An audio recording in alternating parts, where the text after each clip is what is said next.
fourth day in a National Suicide Prevention Week. And of course it's September 11th, so I'm sure the U.S. is reflecting on 18 years ago. And so today's topic of suicide would be the idea of selfless suicide, which is the sacrificing of oneself for the sake of others. And philosophically, it's do you sacrifice the few to save the many? And so often, especially, I'm sure first responders, I don't have any first-hand experience of it, just maybe through friends, discussion groups and things like that, but certainly first responders, they go into situations that where the likelihood of death is there. I'm not comparing it. I mean, there's a bravery in there. I mean, I'm sure nobody wants to die as a first responders, but that is the setup. But then I'm talking about those instances where death is knowingly on the line, and what does somebody do? What can be done about it? That to me is where it gets sacrificing. And if people say to you, well, look, 99% chance you're going to die from doing this, and you do it anyway, I mean, should that be considered a suicide attempt? And I'm not conflating. I'm not saying bad or good. I'm not saying those people were suicidal or depressed or had mental issues. I'm just saying they made a choice cognitively to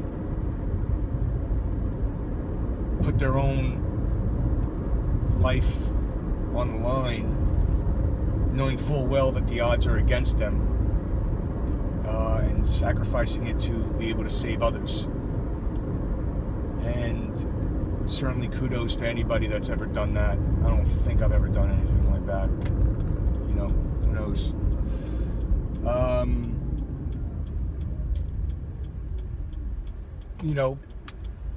And I'm not,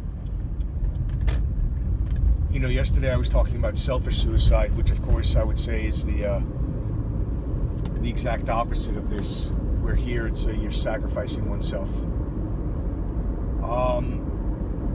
I don't know, what it would take, where somebody puts their own life in a harm's way, maybe like a hostage negotiation.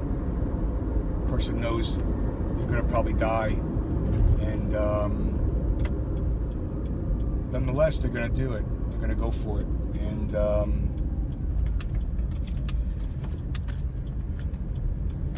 I don't know what it is that where self-preservation doesn't kick in, almost as a reflux, and they just go and conquer it anyway. Maybe it's the training. Maybe you're trained to just go into the fire and not thinking about it from a life on the line point of view. Because maybe if a person did, would it change things? Would it make a person more realistically suicidal in a sense, or have that suicidal tendency?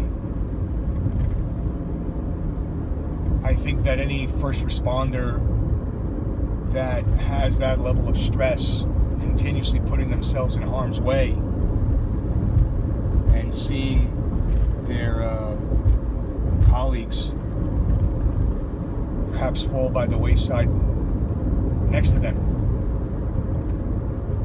they probably will have that existential question of why me, why them,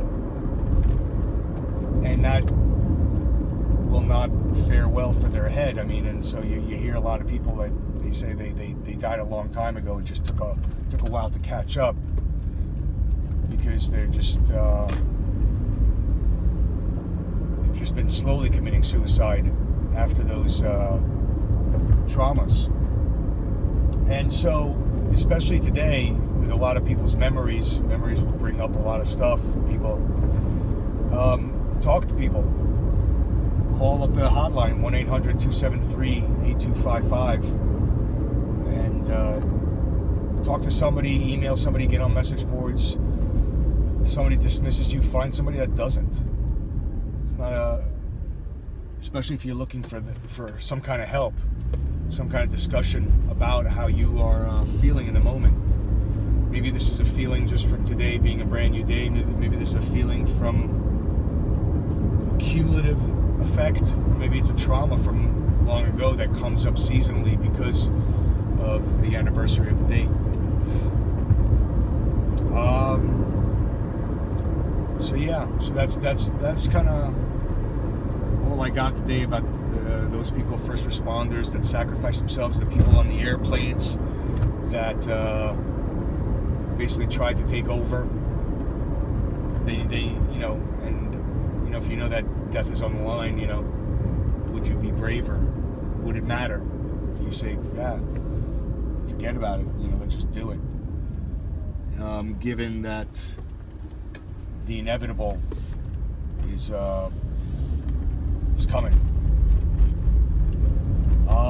So kudos to anybody that has ever sacrificed themselves knowingly, cognitively, whether it's jumping on the grenade reactively or cognitively or sacrificially, or whether it's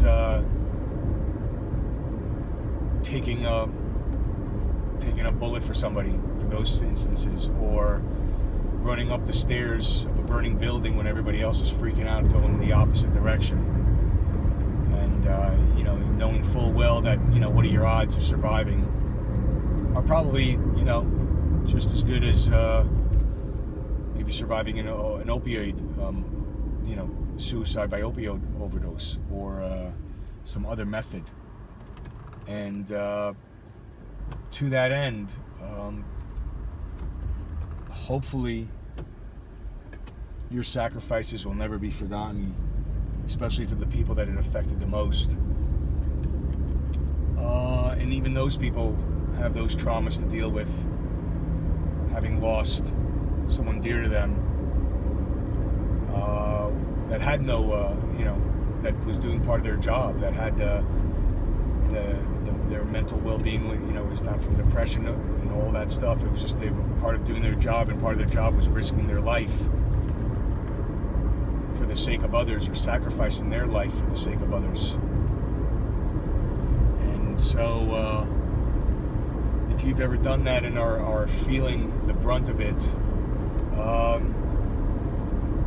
call up that hotline, 1-800-273-8255. Talk to somebody about it.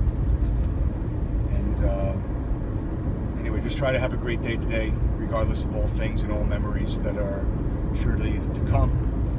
And thanks for listening.